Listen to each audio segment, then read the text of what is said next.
Good evening. So now you know what I do.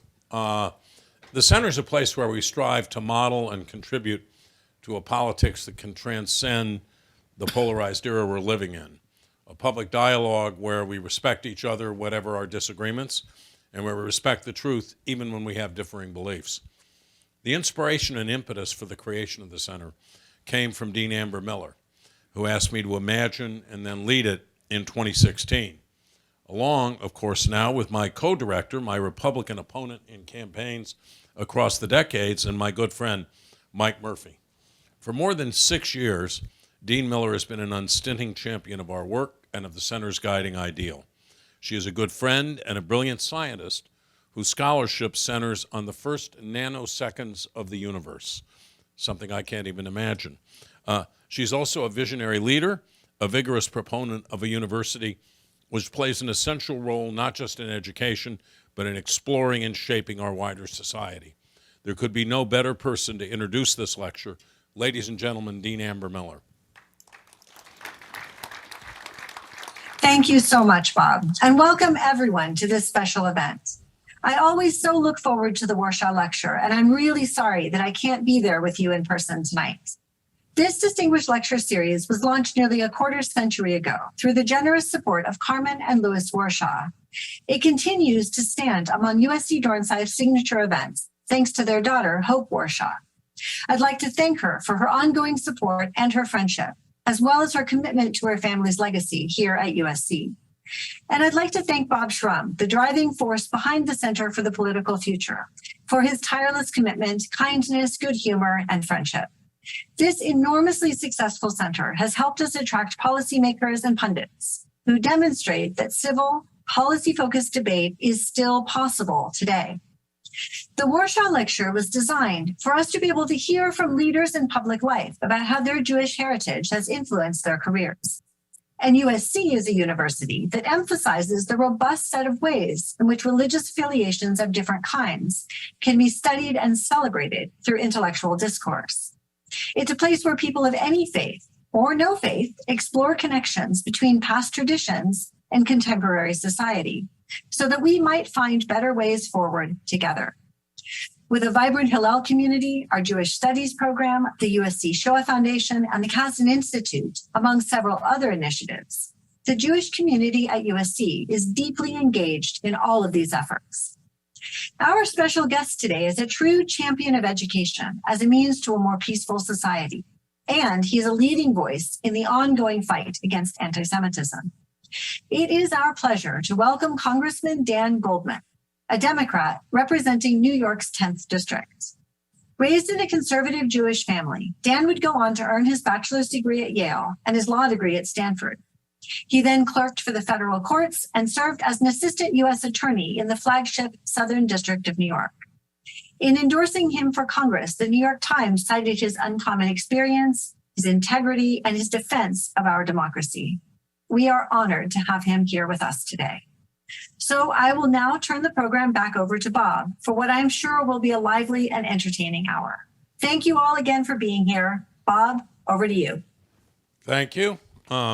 So what we're going to do is after about 40 minutes of conversation here on stage, I have some questions submitted by students, and we'll turn to those. And I'm personally honored to be here with someone who has had such a powerful impact on our public life in recent years. So thank you for coming. Now let me begin with this question. As the dean noted, you were raised in a conservative Jewish tradition. How have the values instilled in you there influenced your life and your commitment to public service? In a couple of ways. There's the general Jewish value of tikkun olam, which we certainly, I grew up with in many respects on both sides of my family. The idea of giving back to the community, of making sure that you are an active participant in the community, and that is something that certainly has guided me throughout my life. But the other aspect that really, I think, drove some of my desire to pursue public service is the feeling of being a minority in some respects, and especially with anti-Semitism in the aftermath of the Holocaust, and there was this kinship that I felt with other underserved communities, traditionally underserved communities in our country. So when I was in college, I wrote my senior thesis on the Jewish involvement in the civil rights movement. And one of my first idols was Jack Greenberg, who was the director counsel for the NAACP for decades, worked with Thurgood Marshall on Brown versus Board of Education, and was a true leader in the legal civil rights movement. And that's part of the reason I went to law school, was to pursue equal rights, civil rights, and in some ways, as somebody who understood a little bit about being a minority, but obviously had, every benefit offered to me, every privilege one could hope for, because my family was able to truly live the American dream. I always was very focused on making sure that everybody could get access to the American dream, which is, in my view, the fact that there is no barrier to success here other in a caste system, in any sort of dynastic way that you would find in countries elsewhere, but that truly, and we've seen it, so many examples of people with creative ideas who have become leaders in our country, who've become most successful businessmen. That's what makes this country so special. That's what's so special about our democracy. And that's ultimately what has been a driving force for me.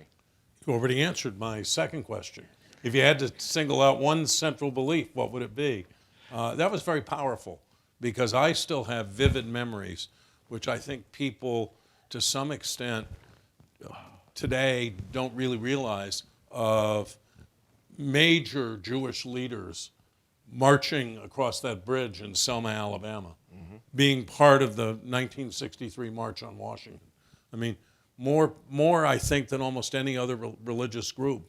In fact, more than any other religious group, the Jewish community really pitched in the civil rights movement. Especially in the 50s and early 60s, there was a real kinship, and that, of course, was because it was just in the immediate aftermath of the Holocaust, and so there was a real link and synergy between Jews and Black Americans. Yeah. So the dean mentioned that you clerked in the federal courts. In fact, you clerked for Judge Charles Breyer, Steve Breyer's brother, in San Francisco, and then you clerked for a circuit court judge. After that, you became an assistant U.S. attorney, a prosecutor in the Southern District of New York. You prosecuted Russian and domestic organized crime, including the member of the Genovese crime family who killed Whitey Bulger in prison. Can you tell us about that and about your work prosecuting white-collar crime and securities fraud? Absolutely.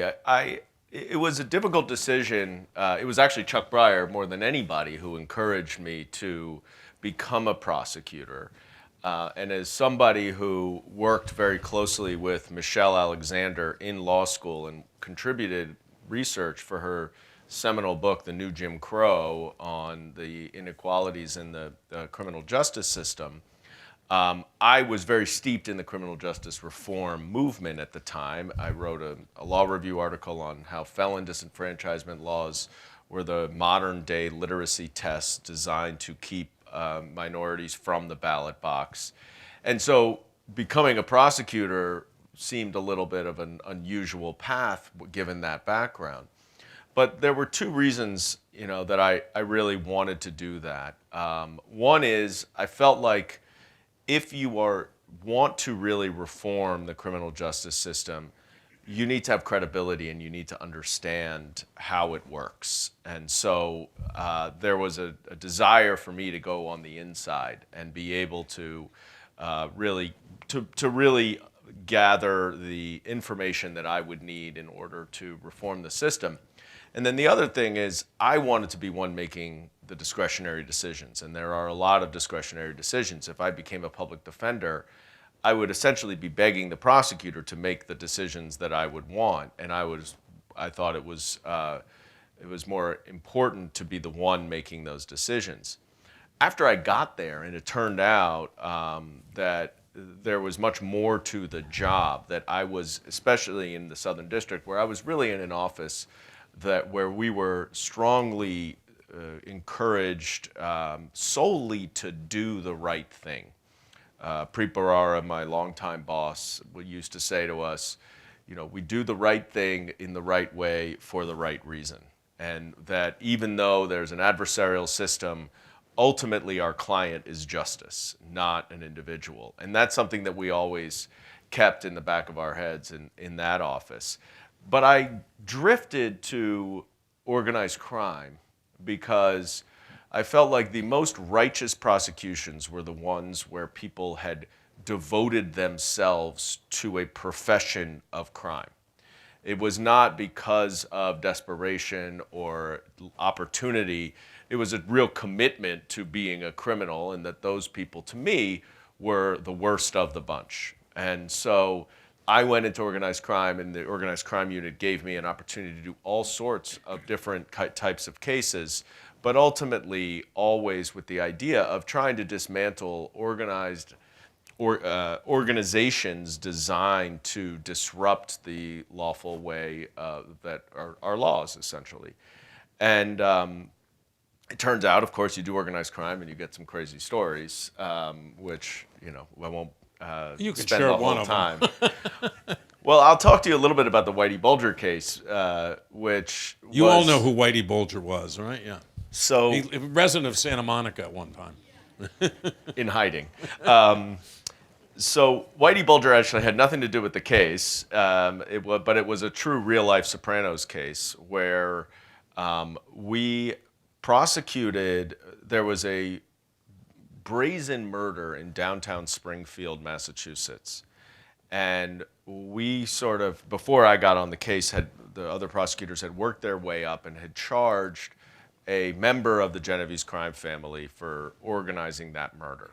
He comes in and he cooperates, and he admits to that murder, and he says, but by the way, you guys missed another murder that we did 3 weeks earlier.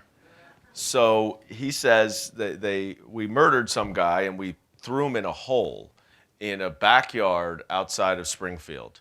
So the FBI goes there, spends 4 days doing a dig. And the reason they spend 4 days is they literally take off like 2 inches of soil all the way across, level by level by level, so that they know they can measure it and they can keep tabs of everything that's in there and sift through it. And one of the things that we found that became very important evidence were cigarette butts that were thrown in there. And one of the defendants that we ultimately charged was a smoker. So that was helpful evidence.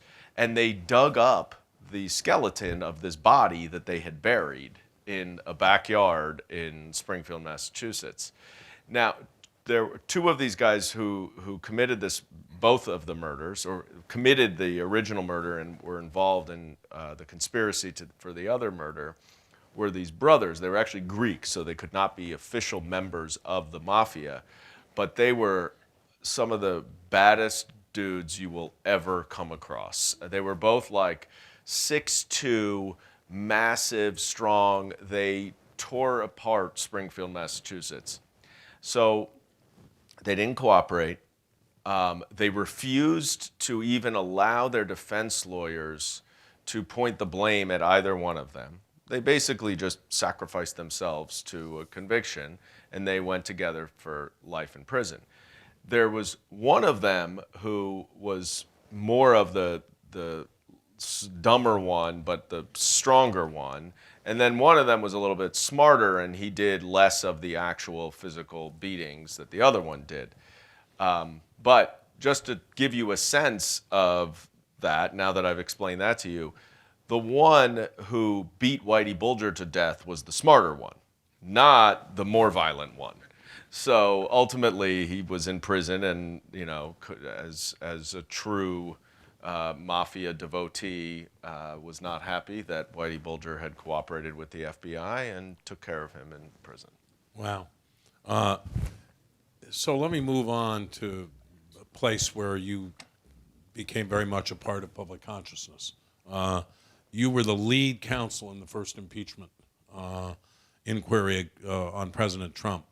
Can you share your perspective on that experience? How daunting the effort was? How important did you feel it was? And in your view, how damaging to democracy was the outcome? Well, there's a lot there. It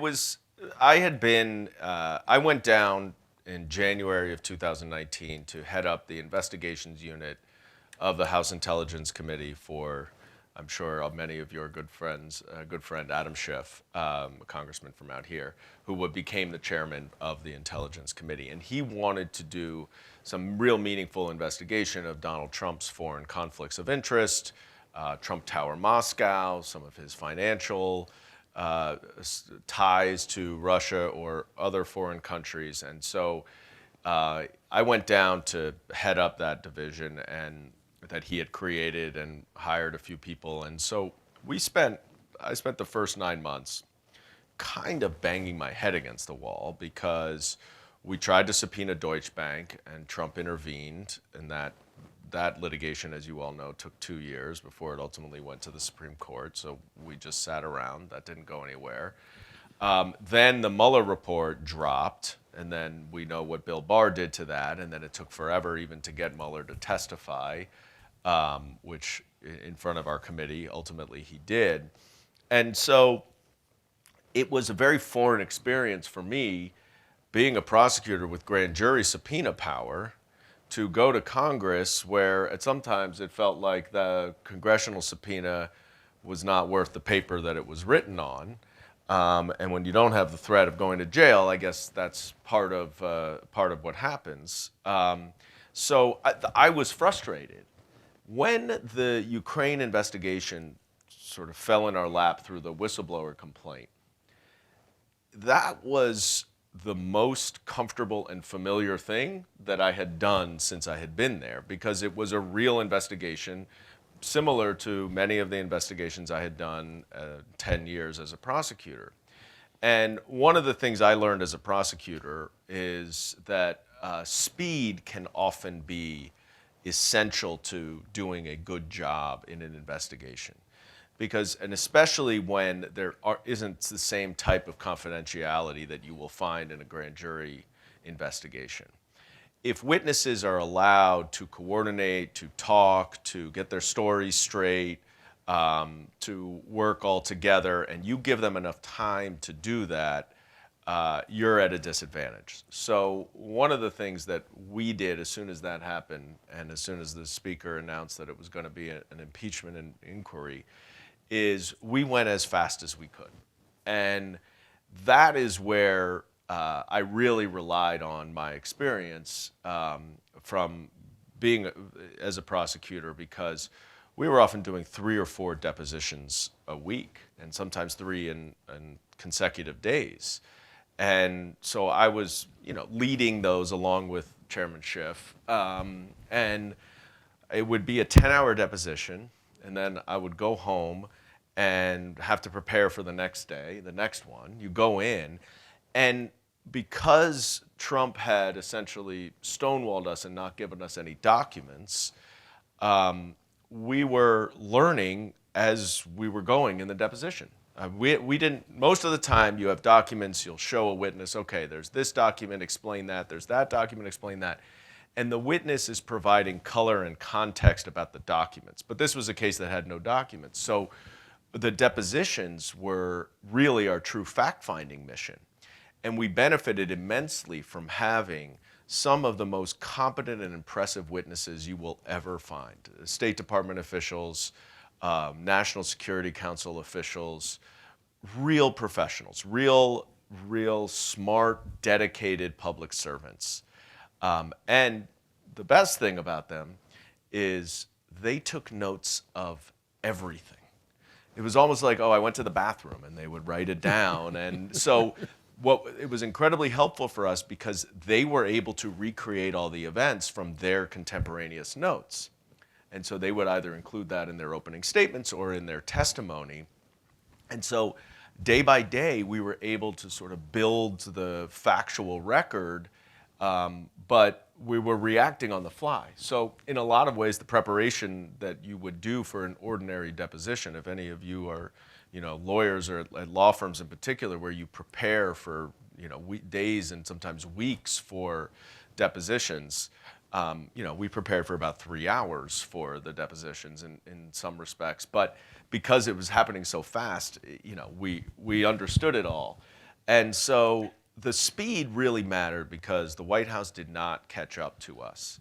And we ultimately were able to get 17 witnesses, even though they were trying everything they possibly could to prevent any of those witnesses from testifying. Interestingly, it was a lot of the middle-level folks who testified, who are dedicated public servants, but who also were further removed from the politics of it. It was the much more senior people, the John Bolton and his deputy and others who had much longer careers, had much higher positions, but they refused to come testify. But we were still able, because of the middle-level folks, to build the narrative and really, I think, ultimately show very convincingly that Donald Trump abused his power by essentially extorting Ukraine to start these investigations, or at least to announce them, into Joe Biden, into the 2016 election, in order to get the security assistance. It's pretty noteworthy now, as we are sitting in a year plus out after Russia did invade Ukraine. There was a hot war going on at the time.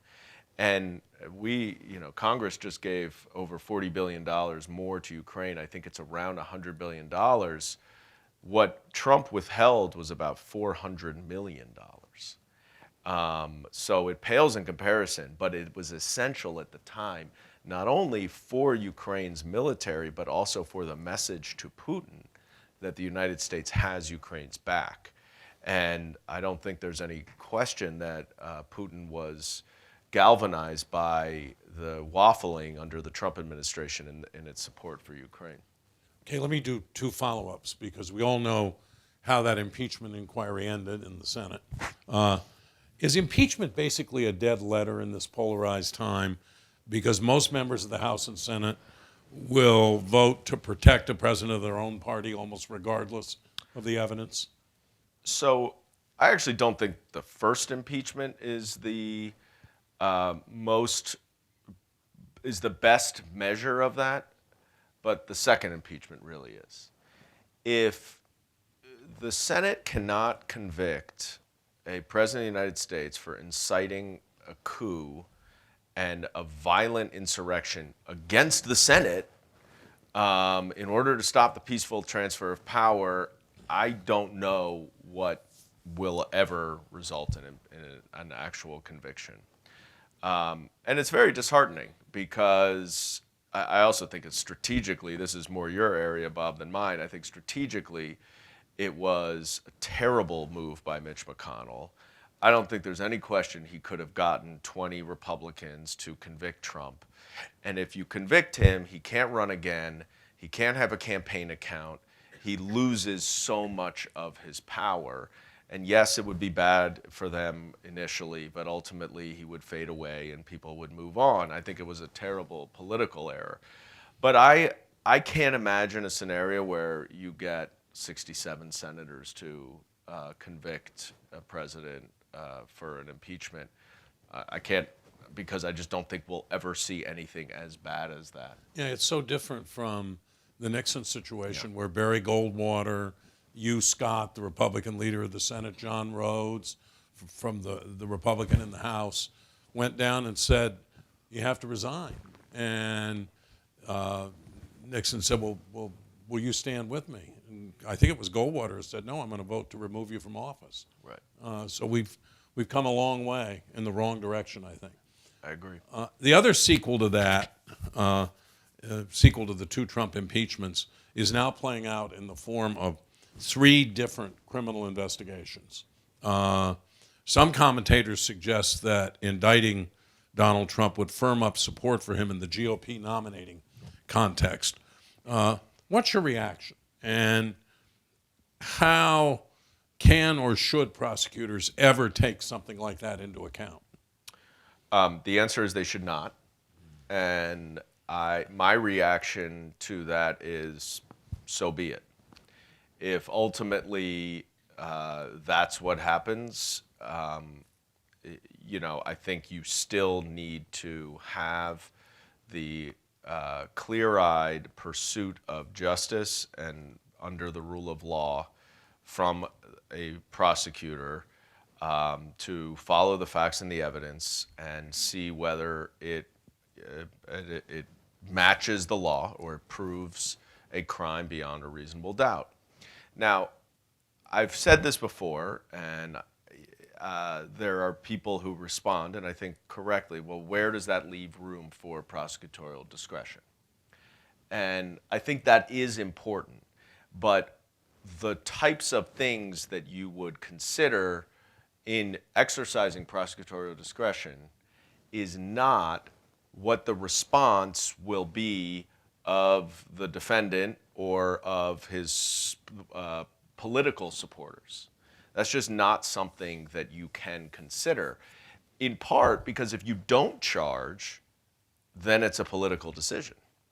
If you don't charge solely because you're afraid of what the political response will be, or you're afraid of violence or whatever may come from that, then you're making a political decision, and that also undermines the rule of law. So I think it's incredibly important that the special counsel, the Fulton County DA, the Manhattan DA, who I know and can talk about a little bit, follow the facts and the law and do it without fear or favor. And that is the oath that we took as federal prosecutors, that we pursue justice without fear or favor. And that is incredibly important. And the reaction will be what the reaction will be. And if Donald Trump somehow is able to turn an indictment into a galvanizing force in the Republican Party, well, that says more about the Republican Party in some ways than it does Donald Trump. And ultimately, that's not going to win out. In my view, I think I try to take a longer-term view of all of this, which is we have to adhere to the rule of law. We have to preserve, protect, and promote our democracy. And like it has for 250 years, it will withstand this test. And ultimately, we will see whatever accountability is appropriate, and we will survive the tornado that is Donald Trump. What do you think of the way the former president is handling, for example, the Manhattan investigation? What do I think of the way he's handling it? Obviously with dignity and respect. I mean, he's completely dissembling. It's pretty remarkable to watch. And if it weren't so dangerous, it may be, somewhat humorous. But we've seen what his wrath can bring on January 6th. It's not a joke, and it's not okay for him to start making statements and allegations and accusations that are completely baseless, but that are literally designed to foment violence against a prosecutor. It's as un-American as anything that you can imagine. And there's been a lot of criticism of Merrick Garland for the speed or lack thereof that he has gone about the investigations into Trump. But he gets a lot of credit for one thing, which is that he has dismantled the Proud Boys, the Oath Keepers, these right-wing violent extremists that were the organizers and perpetrators of the riot on January 6th. There are almost 1,000 prosecutions of the leaders and supporters of those groups. And so when Donald Trump makes the call to action again, as he did last weekend, there's no one really following him. No one is actually out there organizing. I've heard, the courthouse in Manhattan is in my district. We've gotten no credible threats of any real violence. There was a protest, and the joke was there were more journalists there than protesters. So I do think that the Attorney General gets credit for focusing on the violent insurrectionists and dismantling them, because Donald Trump doesn't quite have that the quote unquote army supporting him. Okay, let me shift gear. Well, no, I'm going to ask you one more question about this. What do you think of some of the arguments that are being made, for example, by Mike Pence, the former vice president, that he doesn't have to testify because he's protected by the speech and debate clause of the Constitution? It's an interesting argument, and honestly, there's more there to that argument than pretty much any other argument that Trump has made over the last 4 to 6 years. I think ultimately you could make an argument that what he was actually doing that day, in theory, could fall under the speech and debate clause, but that's about it. And so even if it were to apply, it would be incredibly narrow. It would apply only to January 6th. It would apply only to January 6th. You could make an argument that it would apply to anything that anyone said about his role as the president of the Senate on January 6th. That would be a little bit more of I think, a closer call. But most of what they would want him to testify about would not fall under the speech and debate clause. So why did you run for elective office, and tell us about winning that congressional seat in a really hotly contested race? Other than having a screw loose, well, I'll say this. When I got back to New York, I commuted. My family was in New York City, and I commuted down to D.C. for the 14 months I was down there. And I got back to New York City, and I thought to myself, all right, we never expected him to get convicted in the Senate, but we felt comfortable and confident that we proved our case. He was impeached in the House, only the third president to have ever been impeached by the House of Representatives. And we showed America what the evidence is. And America will now be able to use that as they consider their vote in November, 8 months later. And they did. I believe they did. And Joe Biden won. So Donald Trump was supposed to go on his merry way, and I felt like, all right, we accomplished something. We contributed in some way because we informed the public about his abuse of power. Well, that didn't happen. And January 6th happened, and everything that has gone from there, even just this past weekend, when he's playing at his rally yesterday, video from the insurrection and saying the Pledge of Allegiance, he still supports the insurrection. And you have Marjorie Taylor Greene and, doing a tour of the D.C. jail, claiming that, these are great patriots who are being mistreated. It's like, I'll tell you, Marjorie, I've been in a lot of jails, and they're not getting mistreated. So, now they're supporting Trump, and his supporters are taking the side of Putin against Ukraine in this war. It's unconscionable what is going on. And part of that was that the more that Trump remained center stage within the Republican Party, and especially in the House of Representatives, as they continued their fealty to him on the Republican side of the aisle, I felt like my commitment to public service was calling me to use my somewhat specialized skills and experience to make a difference in an elected office in order to preserve and protect our democracy, to speak out about these critical issues that I have a lot of experience having dealt with, and really adhering to the rule of law and being a bulwark against this authoritarian fascist streak within the Republican Party, and that the best way for me to do that at this stage was to try to run for office. Now, I wasn't really thinking about running for Congress, but all of a sudden New York had this disastrous redistricting mess which many of you are familiar with now, and all of a sudden, Lower Manhattan and Northwest Brooklyn became an open seat because Jerry Nadler on the Upper West Side and Carolyn Maloney on the Upper East Side were now in the same district. So it's very rare in New York City to have an open seat. It almost never happens. The three members, including those two, as well as Nydia Velasquez, whose district I now have, each had been there for 30 years.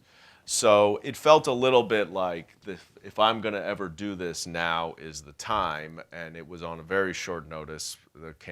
My campaign was, I think, 11 weeks before the primary, which was at the end of August. I guess the week between Christmas and New Year's would be a worse time of year to do a primary, but it's pretty close. But I decided I was going to throw my hat in the ring, mostly just because I was so concerned about the direction of our democracy and of our country, and felt like because of the impeachment experience, especially, as well as my background and some of the work I've been doing in the public sphere around that I had something somewhat unique to add. Can you give us a sense of this new House of Representatives? And is any kind of progress possible, given that so many people seem focused entirely on investigating President Biden, members of the cabinet?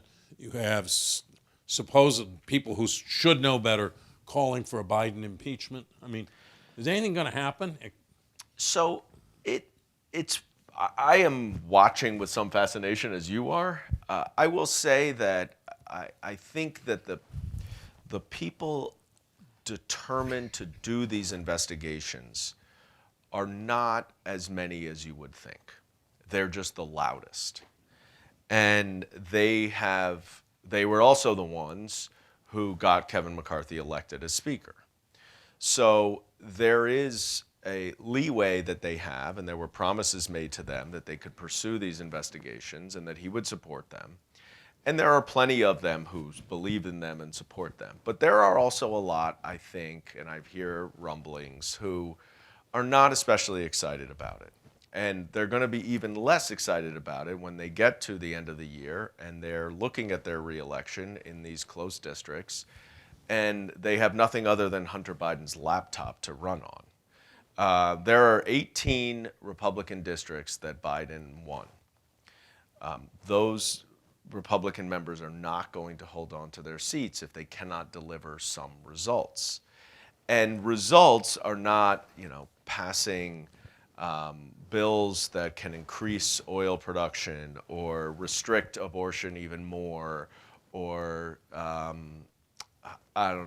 focus on discriminating against LGBTQI and trans folks anymore. I mean, these issues are actually disfavored in those districts. Their positions are by a lot. So my perhaps naive optimism is that things will play out as follows. They will exhaust themselves of these investigations for the first 6 months, and they don't appear to be making much headway. Then we'll have the debt limit, and I have no idea how that will play out, but at some point I assume we will raise the debt limit because we're not going to crash the international economy. And then the moderates are going to say to the speaker, whoever that speaker may be by that point, we have to pass some legislation, not just through the House, but through the Senate, and get it signed by President Biden. And I think at that point, there may be an opportunity for the Democrats to get some of our policy priorities through in negotiation with the Republicans in the House. But it's hard to envision that right now, as the loudest voices are the ones that are leading these investigations, where they have reached their conclusions before they've done the investigations, and they're now just trying to backfill in some facts and evidence, and they're having some difficulty doing that. But we'll have to see. One other thing I would add is that there are some moderate Republicans who are already voicing some concern about these investigations. So it's not a pie in the sky idea. They say if you've got evidence, bring it to us, but don't just keep saying the same thing over and over without any evidence. Well, one other thing about this Congress, along with your colleague Richie Torres, you filed an ethics complaint against arguably the most famous or infamous congressional freshman of all time, George Santos. Have you interacted with him at all? How do you explain him, and why is he still there? The only time I interacted with him was when I delivered the ethics complaint to his office, and I walked in fully expecting him to be off in his own personal, his own office to the side, not in the main room, and I was just going to give it to a staff member. And just as I walked in, he walked out of his office. And so I said, Mr. Santos, I have a complaint to deliver for you. And he said, oh, you can just leave it right there. That's the extent of my conversation with him. But I will say, just as a side story, George Santos is a disgrace to the Congress, but I'm sure, as with you, he also has provided a lot of fodder for humor with us. And I was having a conversation on the House floor the other day with some of my colleagues, talking about somehow we were talking a little bit about the World War II, actually, and the Holocaust, and how one of my colleagues said, well, nobody on the other side was here for them. They don't pay attention to that. They don't focus on history. And the other guy turned and said, well, except for George Santos, who was a general in World War II. But the answer, I jumped on the Santos story very quickly because he reeked to me of every inveterate fraud defendant I ever had. And as soon as the lies came out in the New York Times story, I went and I looked at his financial disclosures. And on their face, they were internally inconsistent. They were inconsistent with ultimately some of the first statements he made. And they were clearly flashing red lights about how on earth he raised money and funded his campaign, including his $700,000 of his own money that he gave to his campaign. After his previous run for Congress, he had disclosed that he had a salary of $55,000. So there was all sorts of very suspicious activity, and I felt very comfortable because so much, I should say I felt very comfortable being aggressive about it because there was just no way that there wasn't going to be more here and that somehow we were missing something. And separately, I was and am personally offended that he is walking the halls of Congress. Because you are all very educated, you follow this, you're here because you want to hear from a member of Congress. But the vast majority of Americans will not understand that he is there because the Republican Speaker of the House won't force him to resign, notwithstanding the outright lies over and over and over again. They just view it as, another liar in Congress. And it does bring a tremendous amount of discredit to the institution, to all of us who have that position rightfully. And it is it's a source of real anger and irritation that I still have to deal with the fact that this guy is a member of Congress.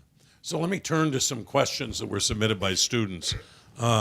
And this first one is from Elsie Benke.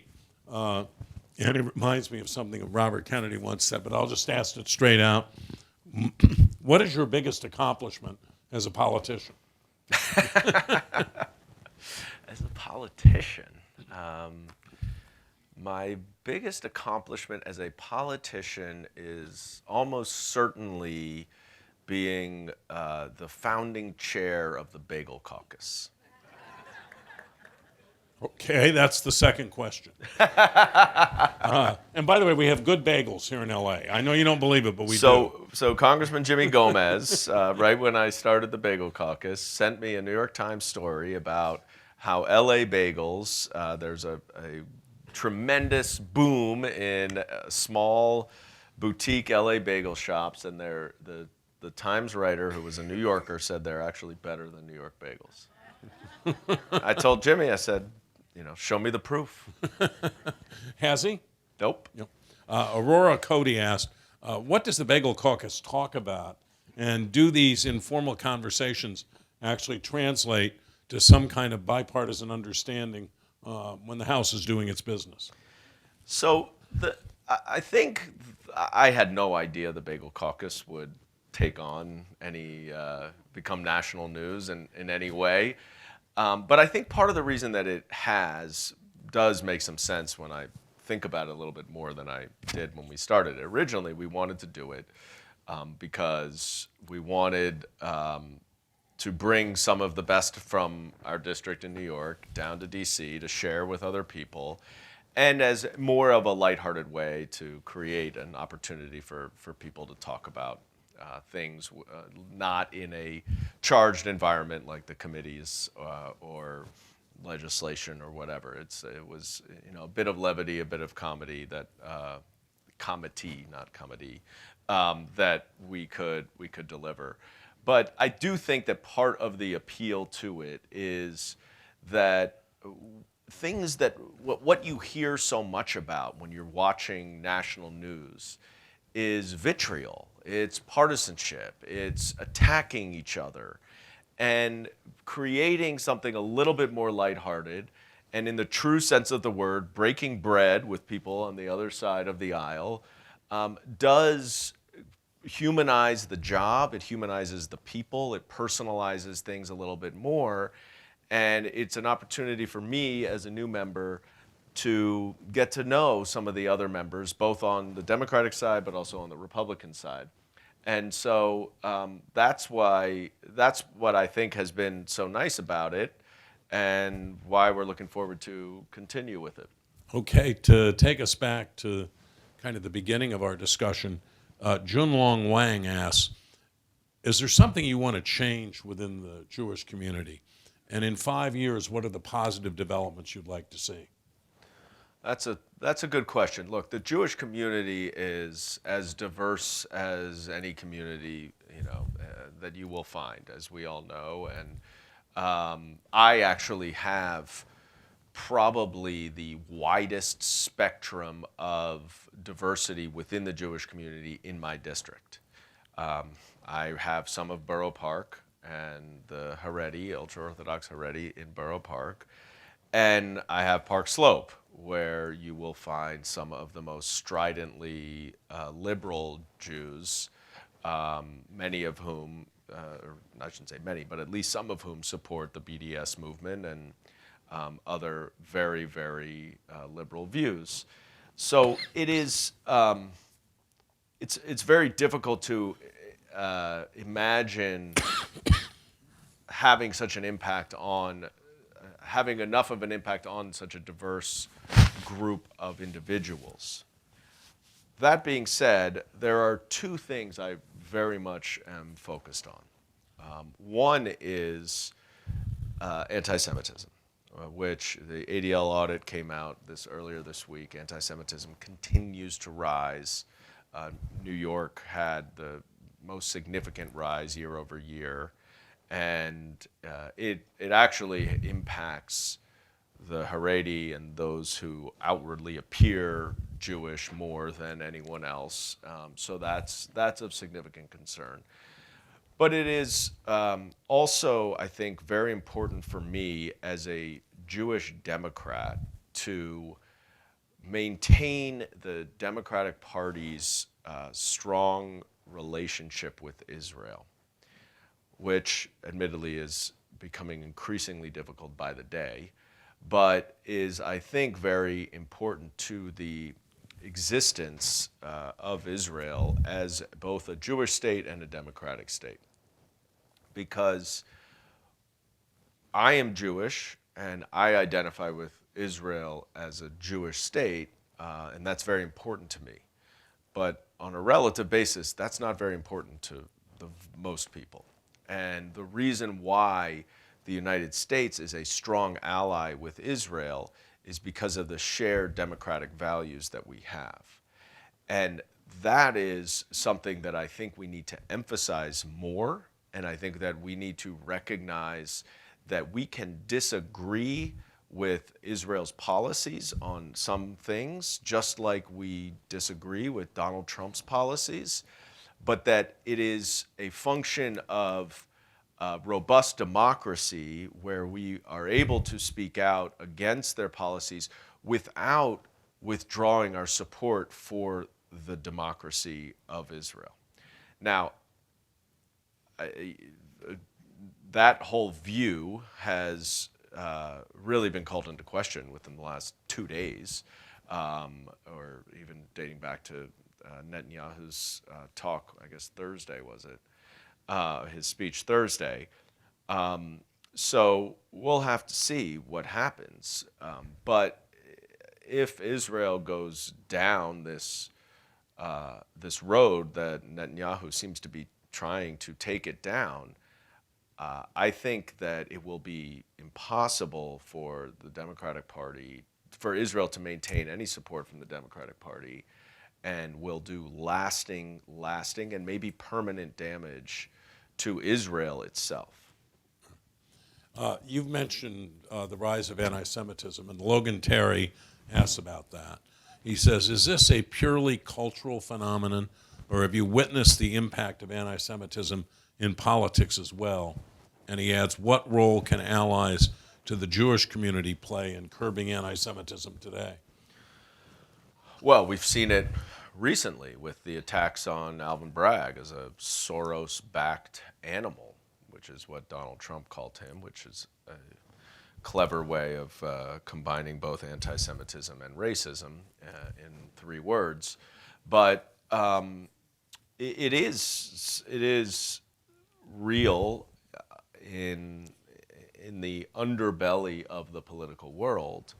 I certainly have not experienced anything direct from any other members of Congress or elected officials at me. There's plenty of stuff I see on Twitter that continues to make anti-Semitic remarks towards me and my colleagues as well.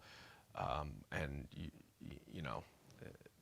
there's an opening now for much more hate and vitriol and discrimination and anti-Semitism and racism on social media, especially on Twitter, since Elon Musk has taken over. And it's all over the place, and it's a problem. And I think anti-Asian hate is way up.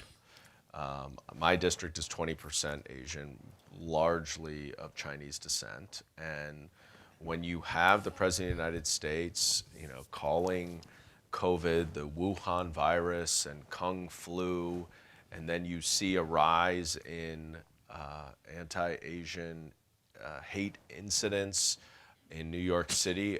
There was a year-over-year rise of 339% right in the aftermath of COVID. I don't think there's any question that Donald Trump has provided a forum for people to feel more comfortable expressing, either viewing or expressing their discriminatory beliefs. And it's not a one-size solution. He's not the only cause of it, but his emergence has also reinvigorated a lot of latent discrimination and anti-Semitism. And so we need to all speak out about it. I speak out about it. There's a bipartisan anti-Semitism task force.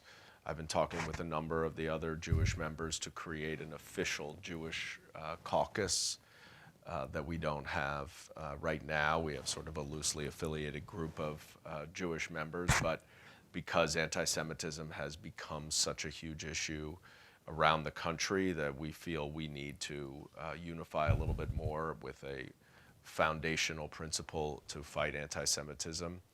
And we have to call it out where it exists and continue to explain that it's not okay. I hope at some point to enhance our hate crime criminal laws, to add sentencing enhancements if there's a discriminatory motive. Normally, motive is not required in a crime, but if you have a discriminatory motive, then there should be a sentencing enhancement. I don't think that's the end-all, be-all answer, but I think it's one piece of the puzzle. But it is something that we have to just continue to make it very clear that it's unacceptable, and that we have to appeal first to those who are more rational and reasonable and may have allowed, George Soros and that stuff to seep into their psyche and explain to them why that is anti-Semitic. And then we build. And I think we have to start with those who are closer to us and start to branch out further and further. So let me conclude this with one last question of my own. Are you more hopeful or more fearful about the future of our democracy, given everything that you've seen in the last few years? I am, well, since when? Because I think that's important. Obviously, since 2016, I'm much more fearful than what was happening in 2016. But over the last year, I will say, I am much more hopeful. The results in the ballot box in November demonstrated, I think, quite clearly that Trump may have a grip on his base, but it is not a base that can win general elections. And his candidates did very poorly relative to other candidates, other Republican candidates. People are trying to run away from him. And I think his power is far diminished than it was a couple years ago. So I really believe, and I get accused of having, Trump derangement syndrome and all that stuff, but I truly believe that if we cut the head off the snake, that the rest of the snake will shrivel up. And, the House Republicans are remarkable in many respects, especially their fealty to Trump. But what they want is power. They have no ideology. They don't really care about Donald Trump. They just want his voters. And if Trump goes away and doesn't have the power over those voters in a meaningful way, they will gravitate towards somebody else. And am I worried about someone like Ron DeSantis? Yes, I am. But I do not think that Ron DeSantis has the same kind of narcissistic view of the world that Donald Trump does, where everything about Trump is personal. It's all about himself. He believes he's above the law. He believes that he's exempt from the rules that everyone else has to play by. And he will do absolutely anything to get what he wants. Ron DeSantis has some very dangerous political and policy views, but he's not a narcissistic psychopath. And Donald Trump truly is. And I don't say that as a joke, he really is. And so he is a cancer on our country and on our society, and until he is eliminated, we have to fight like hell to make sure that we get rid of him. But I do think that he is on the downside of whatever influence he has, and that when he is gone, we will be able to reinvigorate our democratic ideals. So first, let me thank you for the candor and extraordinary insights you brought to this conversation. Let me thank everyone in this audience and online. And let me thank Hope for what she does to continue the tradition of this lecture and for her generous support of the Center for the Political Future. And finally, again, thank you for what you do day after day to advance what you see as the best ideals of this country. We hope to see all of you back here next year for next year's Warshaw lecture. Thank you.